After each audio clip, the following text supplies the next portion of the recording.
أعوذ بالله من الشيطان الرجيم. بسم الله الرحمن الرحيم.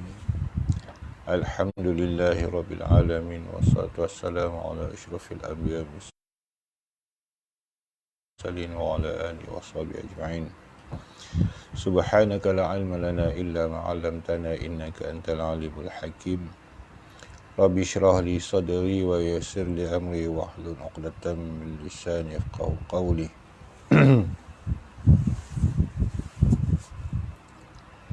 Faslun, muka surat 25.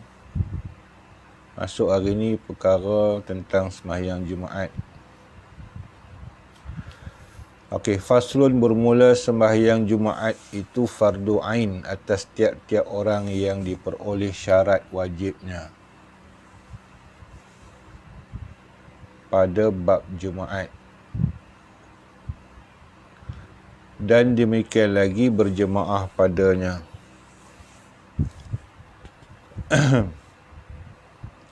Bermula sembahyang Jumaat itu fardu ain, bukan fardu kifayah. Macam mana yang difahami oleh sesetengah golongan lah.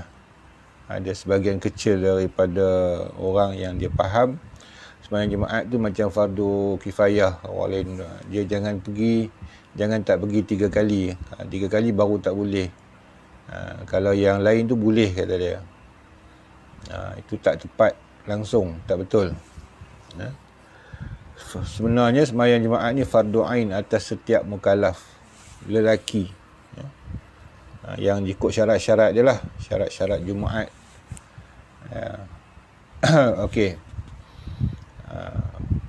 fardu ain maknanya kalau tak pergi berdosa lah, sekali ke, 2 kali ke, 3 kali ke. Baik, jadi isu yang timbul hari ini dalam masalah sembahyang Jumaat, apabila orang ramai dia melihat tentang hadis-hadis Nabi SAW, maka terdapat satu hadis yang diriwayatkan Allah Ta'ala mencapkan hati, taba'allahu ala qalbi, man taraka salata jum'ah salasa marrat taba'allahu qalbah, atau kama qal.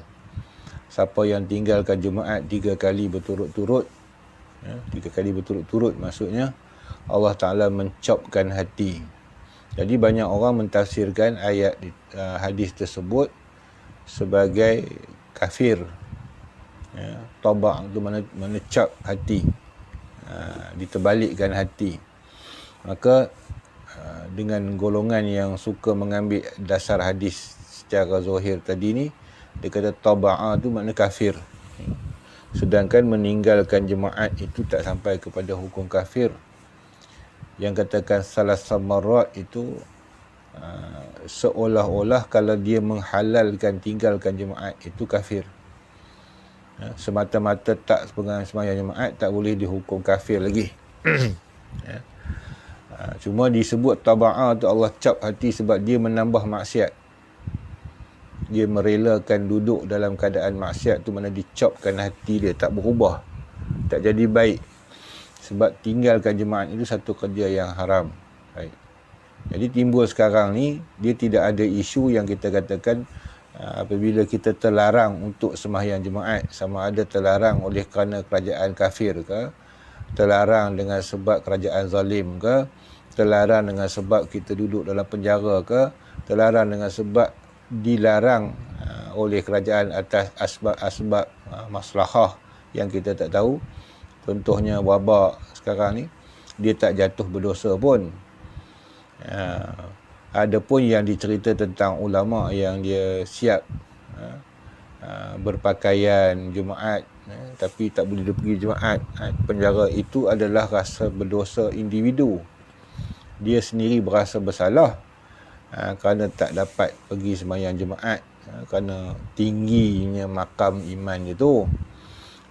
Tapi bagi kita orang awam ni, tak, persiapan macam tu bukanlah wajib. Bukan semestinya orang yang tak boleh pergi sembahyang Jumaat ni dia kena siap macam mana ulama siap tu.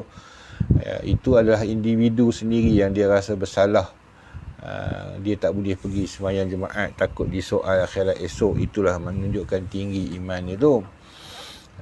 Bukan maknanya kita mesti ikut cara dia, pakai baju siap-siap nak pergi jemaat, itu sampai kat pagar kita cabut lari balik dan sebagainya lah. Baik, kita dah ditetapkan setengah tempat dengan disenaraikan nama, dah tak boleh pergi, tak boleh lah, buang masa je kita pergi pun. Ataupun kita kata terhad sangat, dan kita pula bukan golongan yang mustautin, yang dikira sebagai 40 orang ahli jemaat, tak payah nak kalut lah. Golongan ni yang kadang-kadang lebih sangat kalutnya tu. Okey, sembahyangnya wajib dan berjemaah padanya, pada sembahyang jemaat tu wajib. Kalau sembahyang seorang diri tidak sah, itu dah pastinya lah. Okey, bermula syarat wajib jemaat itu 7 perkara. Siapa yang wajib jemaat?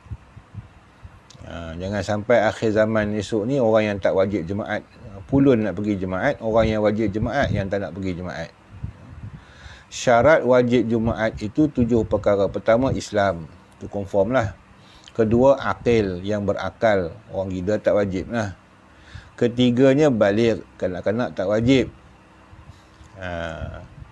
Sebab tu dihalang kanak-kanak ke masjid dalam COVID-19 ni, sebab dia tak wajib. Keempatnya, laki-laki, bukan perempuan. Okey, perempuan tak wajib. Kelimanya, merdeka, hamba tak wajib lah. Keenam, mukim.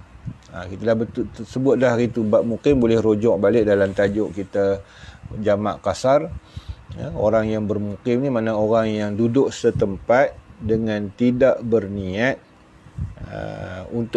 yang berniat untuk berpindah sesuatu tempat lain, sama ada dia membeli rumah ke, menyewa ke, dan sebagainya. Dia tak beringat nak tetap situ, dia akan berpindah satu ketika nanti, maka itu orang bermukim, walaupun dia menetap di situ lebih pada 20 tahun misalnya, atau tunggu sampai pencen. Orang macam ni dia tidak ahli jemaat. Dia ahli jemaat, dia bukan ahli jemaat, bahkan dia hanya wajib jemaat. Okey, orang yang duduk satu tempat dengan niat 4 hari pun dikelari sebagai mukim. Itu yang banyak kena tahu. Bila dia menetap satu tempat, dia kata singgah, kita kata berapa hari? 4 hari. 4 hari itu, niat 4 hari itu dah masuk bermukim. Bukan musafir lagi dah, maka terhentilah jamak kasar dan wajib Jumaat.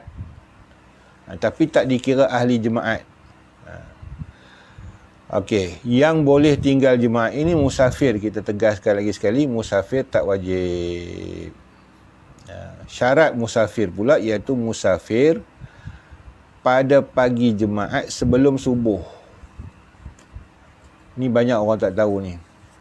Dia bermusafir sebelum subuh pagi jemaat, barulah dia boleh tinggalkan sembahyang jemaat buat zuhur. Tapi kalau dia bermusafir selepas daripada subuh, maknanya dah masuk waktu subuh, baru dia keluar, orang macam ni wajib Jumaat. Walaupun dia musafir, sebab dia musafir, dia terlewat daripada waktu Jumaat. Sebab orang yang dikatakan duduk dalam qaryah, duduk dalam kampung, dapat dia hari tu Jumaat, man adrakal Jumaah. Siapa yang mendapatkan Jumaat pada hari itu, maknanya subuh Jumaat, maka dia wajib sembahyang Jumaat, ikut kata ulama. Okey. Ketujuhnya, ketiadaan uzur.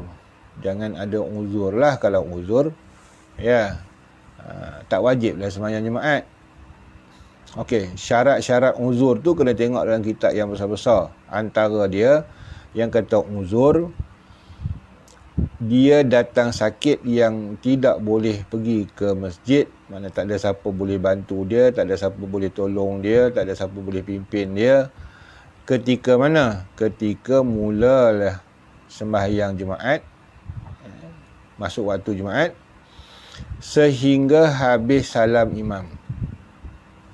Andainya kalau kata dia sakit, tak boleh pergi, kemudian habis dia khutbah pula panjang kampung tu, habis khutbah dia sihat balik, dia rasa segar, dia berjalan, sempat dah dia nak pergi semayang dengan imam, sempat, dia kena wajib pergi masa tu sebab dia belum putus asa daripada Jumaat.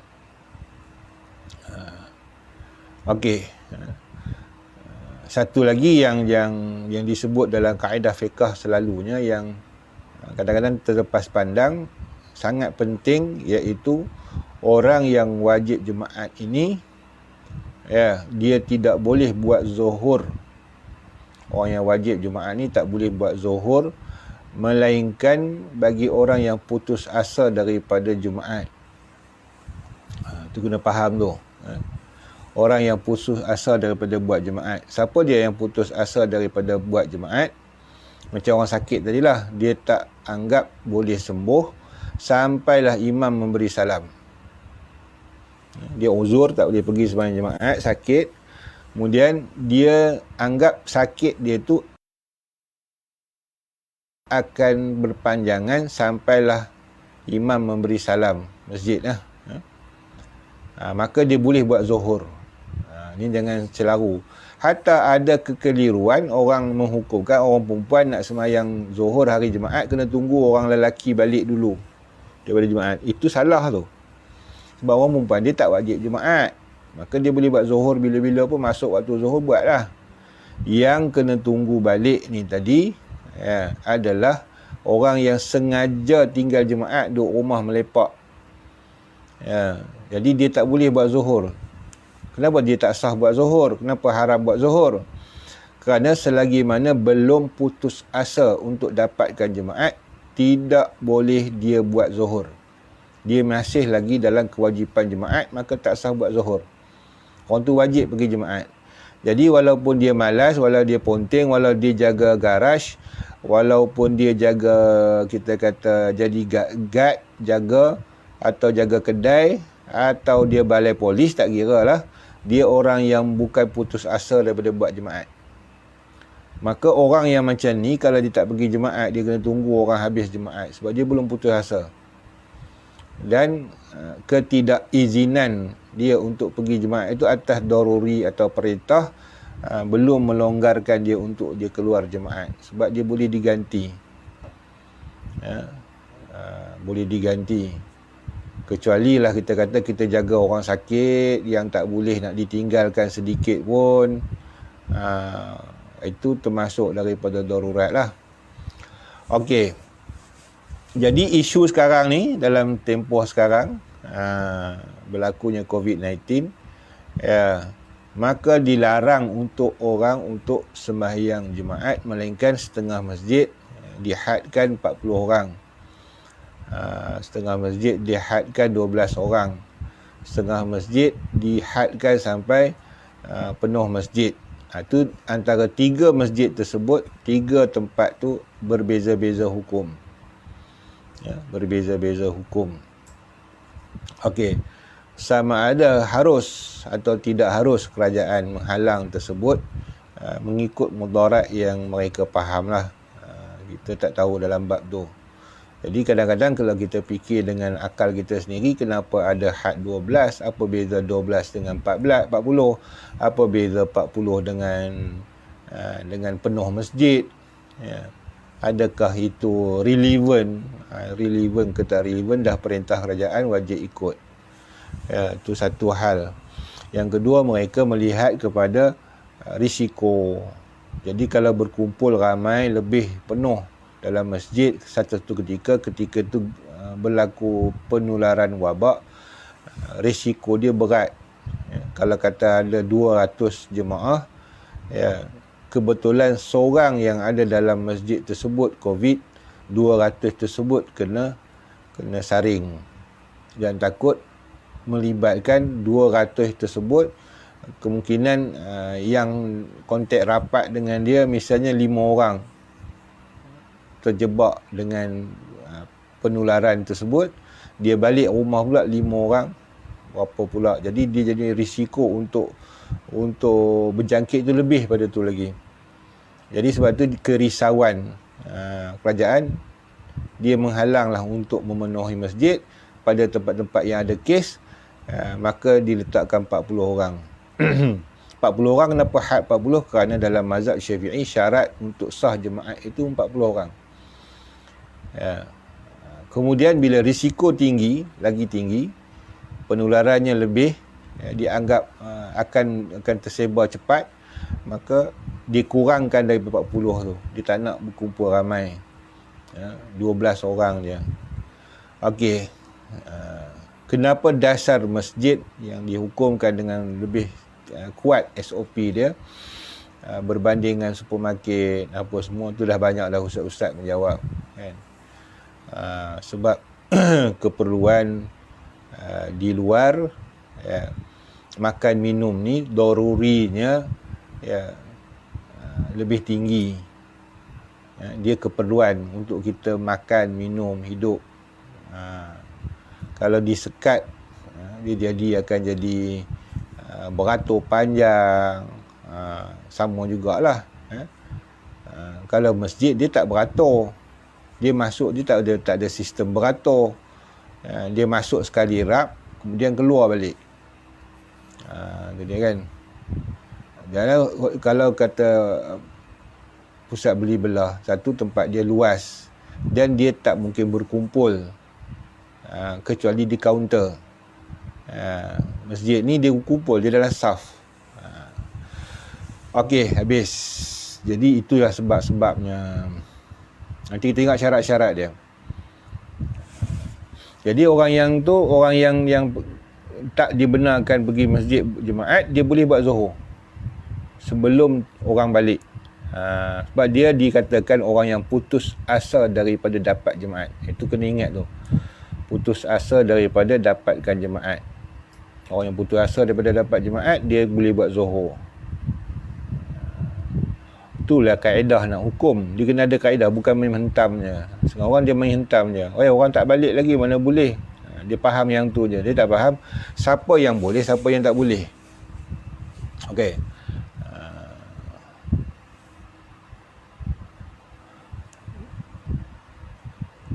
Bermula syarat sah jemaat itu 12 perkara. 12. Kadang-kadang yang semayang jemaat tiap-tiap minggu ni pun dia tak tahu syarat jemaat ni. Katanya berapa syarat jemaat tak tahu. Bagi semayang jemaat. Yang malang sekali kalau sampai Tok Imam pun tak tahu syarat jemaat. Ini susah, penat lah ni. Mengaji tak mau. Kalau orang buat pengajian masjid, buat fiqah, lari duduk luar. Sembang. Itu ilmu tak masuk. Ni penat kita hari ni. Syarat sah jemaat itu 12 perkara. Pertama, Islam. Kedua, akil. Ketiga, bahawa jatuh sembahyang jemaat dan 2 khutbah dalam waktu zuhur dengan yakin. Ini apa ni, dalam mazhab ni syarat wajib. Dia tak sah kalau kita buat khutbah belum masuk zuhur. Belum masuk waktu zuhur dia dah khutbah lah. Ini ada isu dalam negeri-negeri yang sempit lah. Jadi kaedah macam mana, ada orang tanya kita, apa hukum, dia kata setengah negara yang mana dia dalam pemerintahan kafir. Jadi dia benarkan untuk sembahyang, boleh sembahyang Jumaat, tapi waktu kerja dia tak ganjak. Jadi kalau dia sembahyang Jumaat, buat khutbah tersebut di dalam waktu zuhur, makna dia telah melewatkan waktu. Bila dia berkhutbah, dia sembahyang, akan berlakunya terlewat masuk ofis. Sebab kerajaan tu dia tak ikut waktu rehat dia untuk sembahyang jemaat. Tambah negeri-negeri yang berubah musim ni macam tu. Maka dia kata oleh kerana tu, nak mengelak daripada masuk ofis lambat atau sebagainya, dia fatwakan buat khutbah sebelum masuk zuhur, sembahyang jemaat tu waktu zuhur. Baik. untuk meluluskan jemaat tu. Kita jawablah, ini pandangan kita petik daripada kitab-kitab kalau kita melihat kepada kitab-kitab mazhab Syafi'i. Ya, satu relevannya tidak sah sebab syarat di sini ya adalah 2 khutbah dengan jemaat di dalam waktu zuhur. Dan mendatang kemusykilan kenapa dibuat dalam waktu yang tidak sah khutbah tu ya untuk dipanjangkan. Kemudian sembahyang, kalau kita katalah kalau sempat sembahyang pada waktunya, khutbah pun sempat. Sebab khutbah ni yang rukun dia tak banyak pun. Alhamdulillah, selawat atas Nabi, ittaqullah. Kemudian khutbah yang kedua sama, alhamdulillah, ataupun baca ayat Quran 1, 4, baca ayat Quran 1. Kemudian khutbah kedua, alhamdulillah, selawat, ittaqullah, kemudian doa muslimin muslimat. Tak sampai 2 minit. Kenapa nak buat kerja yang tidak sah? Ini kita tengok masyarakat akhir zaman ni dia mencari banyak fatwa-fatwa yang melonggarkan untuk dia buat benda yang melanggar hukum yang muktamad. Ya, sedangkan kalau kita bertaklid kepada mazhab Syafi'i, ya, tak boleh kita nak buat waktu tu dengan jemaat ketika tu. Dengan sebab kekangan masa, dengan apa kita duduk bawah pemerintahan kafir atau sebagainya, tak cukup syarat, maka kita langgar syarat tu berdosa. Syarat dia mesti khutbah dalam waktu. Bila kita buat di luar waktu, itu dah melanggar perintah Allah. Ya, berdosa. Ada kaul kecil tak boleh, kaul dhaif ni dia tak boleh buat hujah atas benda wajib. Ini benda wajib, bukan benda sunat, dan dia bukan darurat sembahyang jemaat gitu, sebab dia bukan mustautin pun. Dia duduk negeri orang tu nak balik, bukan menetap di situ. Dan ini yang jadi timbul masalahnya. Jadi dalam kaedah kita kata, daripada kita melanggar hukum sedangkan tak boleh, tak sah, kita nak lawan juga dengan kita cari qaul dhaif, itu tak menjamin. Walaupun dalam segi hukum fatwa, ahli-ahli majlis fatwa dan sebagainya, mereka ada autoriti dalam menetapkan sebab dia di bawah perintah raja. Tapi kalau memfatwakan sendiri tak boleh. Ya.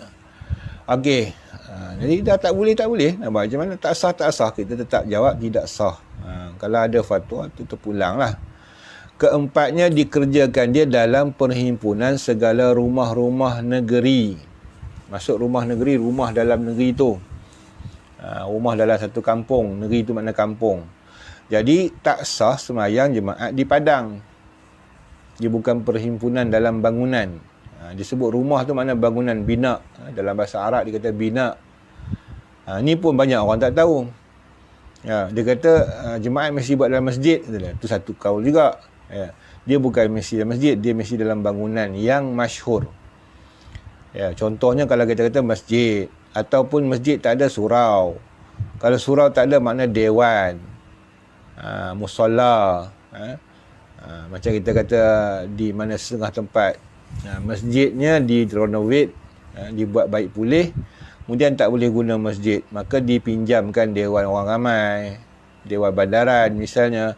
Itu sah sebab dia masih dalam bangunan walaupun dia bukan masjid. Atau kampung negeri, atau kampung, atau dusun. Bila tak kiralah qaryah besar, qaryah kecil, daerah sebagainya. Maka tiada sah didirikan dia di tempat yang di luar kampung. Maksud di luar kampung. Okey, dalam kampung tu penduduk orang. Satu taman lah, kita kata senang, kita buat contoh taman. Kalau nak buat daerah ni susah. Satu taman. Okey, taman tu patutnya ahli jemaat dia je. Ahli jemaatnya adalah kumpulan jemaah tu. Tapi oleh kerana taman tu dia tidak ada tempat yang khusus untuk dia sembahyang jemaat, maka dibuat masjid surau dia di luar taman tu. Di luar daripada orang tak tahu tu orang tu taman tu punya. Tu maksud dia. Macam kata estate, dia buat jemaat di luar daripada tanah estate. Misalnya lah. Jadi sebab itulah dalam masalah Jumaat ini, tidak boleh kita memandai-mandai buat Jumaat tanpa dapat arahan daripada Jabatan Agama Islam negeri masing-masing, kerana untuk menetapkan qaryah itu adalah kuasa mereka sekarang ni, bukan kuasa kita. Sebab kita di bawah tadbir mereka. Ya. Bukan kita boleh memandai-mandai, aku tengok ada 40 orang, kita buat Jumaat lah, kita kira satu qaryah baru. Tak boleh. Dia di bawah pentadbiran kerajaan lah, dan juga bawah Jabatan Agama Islam. Maka tiada sah didiri tempat di luar kampung, dia buat di luar kampung tan lain, masjidnya tan lain. Kecuali kalau kita kata kampung kita tu tak ada Jumaat, kita tumpang kampung orang lain, itu boleh kita keluar, macam orang yang duduk asrama, macam orang yang duduk satu kampung terpencil, lebih 40 orang tapi dia tak dirikan Jumaat, maka dia pergilah Jumaat di kampung sebelah. Itu tidak jadi hal. Yang tak bolehnya, kampung tu tak ada Jumaat, dia pergi bina dekat hutan mana ke, di luar pada kampung, okey, atau di luar negeri, nisbah bagi orang yang dalam kota. Dia duduk di luar daripada kampung negeri itu, tapi bukan negeri dia, negeri orang lain. Dia tak mau, syiar tak berlaku. Macam orang, misalnya di Perak ni, kalau kita ada di sini, sempadan Selangor dengan Perak, dia tak buat di Perak, dia buat di Selangor. Dan kan orang kampung tu cukup orang, cukup. Dia pergi lari ke Selangor. Dia kata tak payahlah kita buat Jumaat ni, kita buat kat Selangor lah. Kita pakat pergi tumpang ke Selangor. Tak boleh. Wajib kat situ. Tidak sah pun kalau didirikan. Okey. Sebagai jemaat ganti situ. Tu maksud dia. Iaitu pada tempat yang keluar daripada perhimpunan rumah-rumah yang pada tempat itu, dengan sekira-kira sah bagi orang yang hendak musafir daripadanya mengkasarkan akan semayang pada tempat itu. Apa kait dengan kasar? Okey. Jadi kita kata macam ni. Untuk orang yang kasar, itu kita hukumkan dia duduk qaryah A, section A lah kita kata. Maka dia nak keluar musafir, dia dah sampai section B, baru dia boleh mulakan jamak kasar. Jadi section B itulah dimasukkan, dia duduk section A, tiba-tiba dia semahyang Jumaat, dia perpakat berdirikan pada section B. Pasal apa tak buat kat A? Kami tak mau buat masjid kat sini lagi, jadi bergaduh, kata dia. Kita buat lah di section B lah. Situ tak ada orang kacau, kata, memang ada tempat. Maka tidak sah untuk dinamakan Jumaat tu pada section A. Dia dapat section B lah. Jadi hukumnya tidak gugur wajib Jumaat pada section A, tetapi yang gugur Jumaatnya section B, kalau orang ada semayang situlah. Itu maksud dia. Maknanya dia tak buat dalam kampung, dia buat di luar qaryah. Ini tak berlakulah. Tak berlakulah orang macam tu duduk di kampung A, buat Jumaatnya di kampung C. Tapi kalau berlaku, tak sah. Kelimanya, bahawa tiada terdahulu atasnya dan tiada menyertai akan dia oleh jemaah yang lain. Ini isunya. Kalau tengok kitab tak nampak maksud sana, tidak sah Jumaat buat dua Jumaat dalam satu qaryah. Ini isu yang paling besar lah hari ni. Sekarang ni kita belajar mazhab, mazhab Syafi'i. Jadi kita rujuk pada mazhab Syafi'i. Kalau kita tengok, memang banyaklah jemaatnya yang tak menepati syarat pada ketika Covid. Sah ke tidak? Itu rujuk pada fatwa.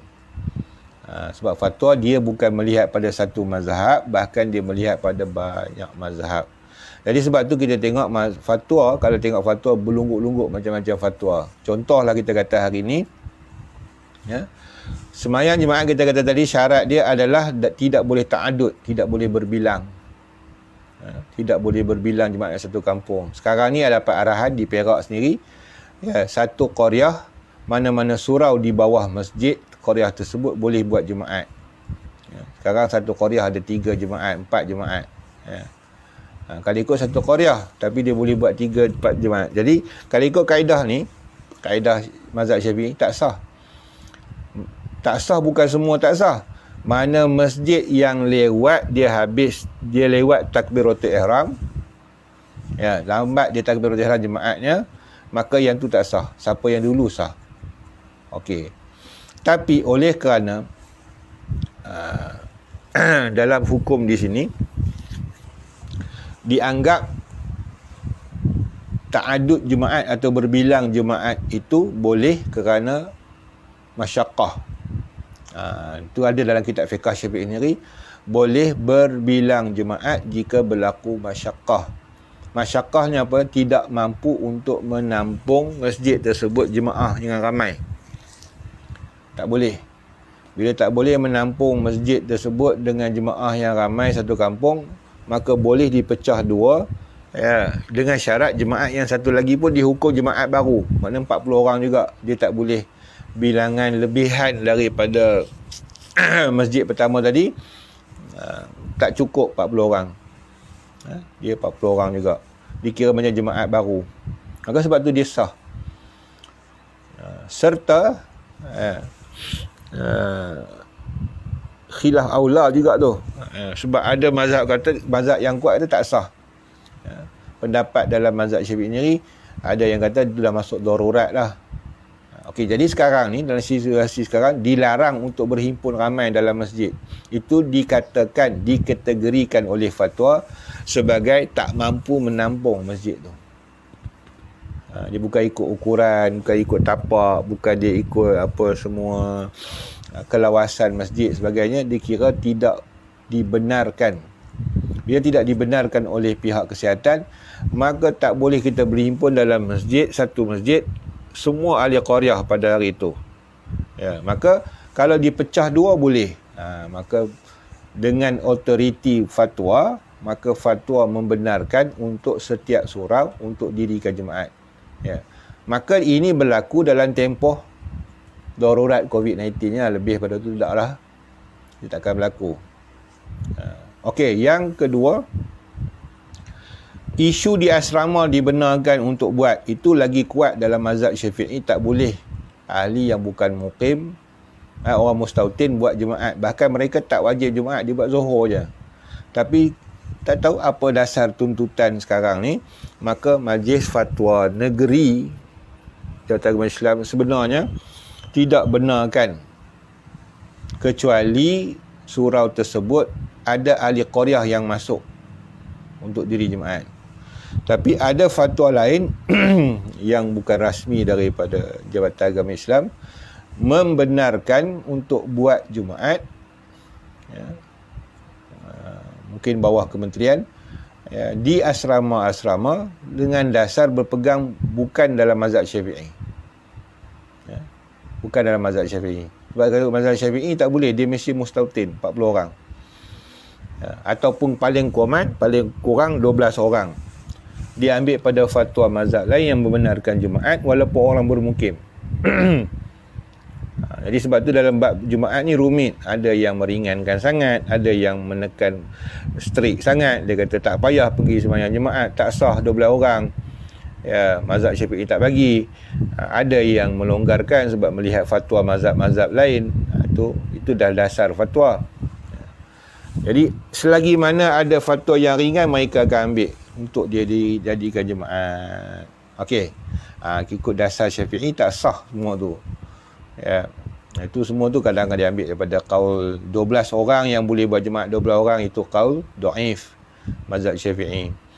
Yang kata boleh berpecah dua jemaat, itu berdasar kepada darurat dalam mazhab Syafi'i. Yang kata boleh buat di asrama atau sebagainya bukan orang yang bermustatin, itu bukan mazhab Syafi'i. Okey.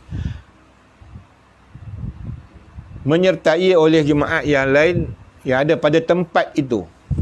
Tempat kampung tu, qaryah tu. Ya. Kalau qaryah tu berdekatan tak apa, qaryah lain-lain. Qaryahnya lain-lain, dah pecah dah qaryah, tapi berdekatan. Mana berdekatan? Masjidnya dibina dekat-dekat. Contohlah kita kata orang Selangor dengan Perak, ya, berpisah dia dengan sungai. Sungai belah ni ada masjid, sungai belah ni ada masjid. Dua-dua bila azan dengar antara satu sama lain. Ya, lantaklah kamu habis dulu ke, kamu lambat habis ke. Ini yang berlaku isu sekarang. Satu daerah, satu bandar, selalunya ada 2-3 jemaat yang dibenarkan oleh Jabatan Agama Islam. dipecah qaryah. Jadi qaryah banyak qaryah. Maka di situ berlakunya ada orang habis dulu, ada orang yang lambat habis. Tu tak ada masalah. Sebab dia kira lain-lain negeri. Inilah jika berdirikan dia pada tempat yang tiada harus berbilang-bilang jemaat. Makna hukum tak boleh takbir berlaku takbir kita terlewat dengan takbir orang lain. Maka kita tak sah, orang lain tu sah. Tak duduk jemaat. Maknanya kita kata ada dua surau berkelahi, tak nak berkumpul. Surau A, surau B. Surau A takbir dulu, surau B khutbah dia panjang, dia takbir lambat. Maka surau A sah, surau B tak sah. Ini pada tempat yang diharamkan berbilang jemaat. Ini yang berlaku isu dulu di Kelantan. Kerana parti politik, maka mereka pisah, tak nak sembahyang jemaat sekali dengan parti A dengan parti B. Maka keluar fatwa, siapa yang takbir lambat tak sah. Sekali-kali seperti kampung yang kecil yang tiada masyarakat atas sekalian ahlinya berhimpun. Nampak? Tak ada masyarakat. Jadi sekarang ni COVID-19 dikira masyarakat. Apa masyarakat dia? Dihalang untuk berhimpun ramai. Maka ada berlaku ahli jemaat yang tak pergi jemaat. Okey, maka dipecahlah jemaat tu atas dasar dibenarkan kerana masyarakat pada satu tempat. Maka memperbuat mereka itu beberapa tempat mendirikan jemaat. Macam sekarang lah. Atas dasar dikira masyarakat. Masyarakat apa? Kekangan kuasa kementerian yang tak benarkan berhimpun dengan cara biasa, menyebabkan penjarakan ini mengurangkan ahli jemaah. Dan dengan tiada kerana satu hajat yang mengharuskan berbilang-bilang jemaat padanya pun tak boleh. Ini katanya. Kenapa buat banyak-banyak jemaat saja buat?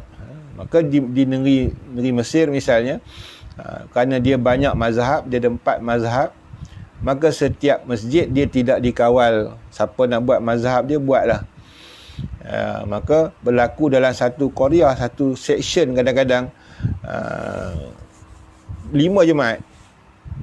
5 jemaat. Ada jemaat yang penuh masjid dia, ada jemaat 7 orang je ahli dia. Sebab dia banyak mazhab, dia terpulang lah. Bagi kami yang bermazhab Syafi'i ni, orang yang mazhab Syafi'i dia cari masjid yang ramai orang, yang cukup dikirakan masjid utama dalam dasar kampung tu, supaya terangkat hukum dalam mazhab kita sah. Itu dia. Keenamnya, bahawa dikerjakan dia dengan berjemaah, tetapi yang disyaratkan berjemaah itu pada rakaat pertama jua sehinggalah sujud yang kedua padanya. Jemaat ni dia wajib satu rakaat tu berjemaah. Rakaat lain tak. Ini kalau orang tak mengaji dia pening, dia tak tahu ni, tak faham. Dia sangkakan sampai habis dah kena ikut imam tak. Contoh misalnya kita kata seorang makmum, dia dapatkan imam dalam jemaat tu rakaat pertama makmum. Tak semesti rakaat pertama imam atau tak semesti rakaat pertama tak semesti rakaat pertama imam. Okey, contohnya dia masuk takbir Allahu Akbar, imam dah rakaat kedua, makmum rakaat pertama, masbuk lah, sah jemaat dia. Maka bila sah, dia tambah satu je rakaat lagi. Okey. Ataupun dia dapatkan satu rakaat je dengan imam pada rakaat pertama. Contohnya dia takbir Allahu Akbar, imam takbir, kemudian makmum takbir Allahu Akbar, masuk dia sujud apa semua, dah bangun masuk rakaat kedua, makmum ni mufarakah dengan imam. Sampailah bagi salam semua. Sah tak? Sah. Andai katalah kita kata satu masjid pakat gitu. Semua nak kerja masing-masing kelang kabut nak kerja ni. Orang pergi office cepat ni. Maka habis dia masuk rakaat kedua, tak nak tunggu imam ni, pakat semua mufarakah. Satu masjid mufarakah. Putus dengan hubungan dengan imam. Masing-masing buat. Orang ni sujud dulu, orang ni rokok dulu, orang ni sampai tok imam pun tak ikut, tok imam pun buat sendiri, makmum pun buat sendiri. Sah tak? Sah. Sebab rakaat pertama tadi mereka dah duduk dengan imam, dah satu dengan imam. Boleh. Jadi orang yang nak terberak misalnya tengah sembahyang, tok imam ni baca surah panjang, dia ni dah sakit perut ni. Sakit perut ni nak memang tak boleh tahan ni, kalau rokok kang ni silap-silap. Maka dia nak cepat, dia mufarakah dengan imam rakaat kedua, boleh. Mufarakah dia buat sendiri, dia bagi salam, dia pun keluarlah pergi berak. Sah jemaat dia. Dengan syarat semua jemaat tadi sah. Maknanya jangan dalam keadaan dia pergi tandas tadi, tok imam tu batal semayangnya, ataupun sembahyang tok imam tadi dengan semua tu ada masalah, tek cicak ke apa benda ke tadi dekat ni, tak sah sembahyang jemaat dia. Maka yang tadi ni pun, yang mufarakah tadi pun tak sah, walaupun dia dah bagi salam. Dia syarat tu semua orang yang sembahyang jemaat 40 orang syarat dia, mereka 40 orang tu sah, walaupun 40 tu mufarakah semua. Jangan elok mufarakah 40 orang ni, imam buat lain, makmum buat lain, salah seorang daripada 40 tu terkentut, habis semua. Yang bagi salam dah tu kena sembahyang lain. Wallahualam. Ni sebut ke-7 ni panjang pula cerita dia.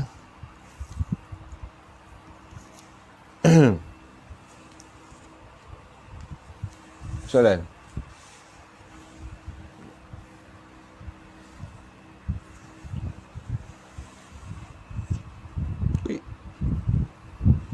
Mana?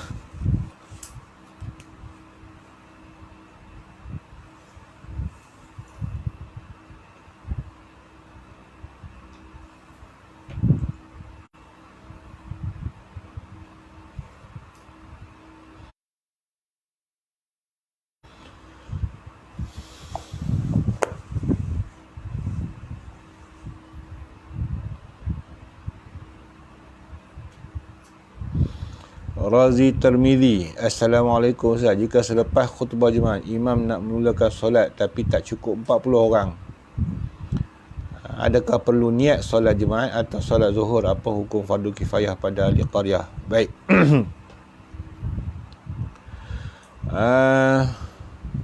Waalaikumsalam. Kes ni kalau masa khutbah lagi dia dah boleh tengok dah. Sebelum khatib naik atas mimbar untuk baca khutbah, yang hukum 40 orang ni, dia kena pastikan bahawa cukup 40 orang baru sah khutbah, termasuk yang pembaca khutbah. Kalau masa baca khutbah tu lagi dah tak cukup, memang dah tak sah daripada awal lagi dah. Okey. Kalau berlaku kes masa khutbah cukup 40 orang, masa nak dirikan semayang hilang seorang, misalnya lah, maka dia kena usah dulu. Dia tak masuk daripada perkara yang putus asa daripada dapat jemaat. Maka kalau ketua kampung atau imam pastikan kat kampung dia orang tak ramai, tak cukup 40 orang, dia kena cari ahli qaryah dulu untuk cukupkan. Walaupun kita kata nak sembahyang tadi ni, orang tu dia balik tak tahu pasal apa, kena cari balik orang lain ganti kalau sempat. Kalau dikatakan tak sempat nak cari, orang kampung semua tak ada dah, tak ada siapa pun dalam kampung tu dah. Ya, ini berlaku ni di belah-belah Bagan Datuk tu begitu. Kadang nak baca khutbah, Tok Imam sendiri kena naik motor pusing kampung. Pasal ada yang kaki lepak tak pergi jemaat. Sedangkan ahli qaryah cukup-cukup 40 orang, 42 orang. Ya, 5 orang tak datang pun dah tak sah. Itu berlaku tu, memang berlaku di Bagan Datuk ni, kampung-kampung terpencil. Jadi kena cari dulu. Dah putus asa dah daripada mencari, kata tak adalah, orang kampung semua keluar dah, maka baru buat zuhur. Sebab dia kaedah dia tidak sah tinggalkan jemaat selagi mana tak putus asa daripada dapatkan dia. Tu hukum kuat tu. Putus asa tu salah satu sebagai tagline lah, nak kena faham dalam wajib jemaat. Wallahu a'lam bissawab. A'udzubillahi minasyaitonir rajim. Bismillahirrahmanirrahim. Alhamdulillahirabbil alamin wassalatu wassalamu ala asyrafil anbiya'i wal mursalin wa ala alihi washabihi ajma'in. Allahumma iftah 'alaina bil arifin, Allahumma iftah 'alaina bil arifin, Allahumma iftah 'alaina bil arifin. Allah nawwir qulubana bi nur hidayatika kama nawwarta 'ala syamsika wa bi rahmatika rahimin arham.